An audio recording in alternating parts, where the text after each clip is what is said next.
এখানে দেখা যাচ্ছে স্যান্ডেল ক্যাসেল, এটা ওয়েকফিল্ডে। পুরো ক্যাসেলটা অলরেডি ধ্বংসস্তূপে পরিণত হয়েছে। চারপাশের সিনারিওটা খুবই সুন্দর। এখন পরন্ত বিকেলবেলা। এই ক্যাসেলটি 1000 বছরের পুরনো, কিন্তু তারা ব্রিটিশরা এখনো খুব সুন্দর করে এই জায়গাটি তারা সংরক্ষণ করে রেখেছে।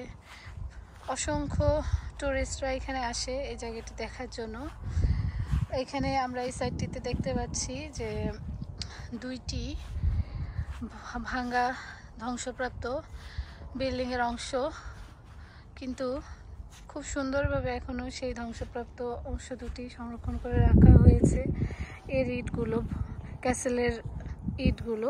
এই পাশে দেখা যাচ্ছে বিশাল টিলার মতো, কিন্তু আসলে এটা ক্যাসেল ছিল। এটার এই অংশের অধিকাংশ জিনিসই কিছুই নেই। মানুষ দেখা যাচ্ছে সর্বোচ্চ চূড়ায়, ওখান থেকে ওয়েকফিল্ডের পুরো শহরটিকে দেখা যায়। ইটগুলো দেখা যাচ্ছে, ইটগুলো এখনও তারা ধরে রেখেছে। প্রায় 1000 বছর পূর্বে বানানো এই দুর্গের প্রত্যেকটি ইট যেগুলো এখনও টিকে আছে, ওগুলো খুবই সুন্দরভাবে সংরক্ষিত। ব্রিটিশদের যে অন্যান্য স্থাপনাগুলো রয়েছে 1000 বছরের বা 500 বছরের পুরনো, প্রত্যেকটি স্থাপনার ক্ষেত্রেই দেখা যায় যে তারা খুব সুন্দরভাবে সেগুলো রক্ষণাবেক্ষণ করছে, এবং অসংখ্য টুরিস্ট এই জায়গাগুলোতে তারা যায়।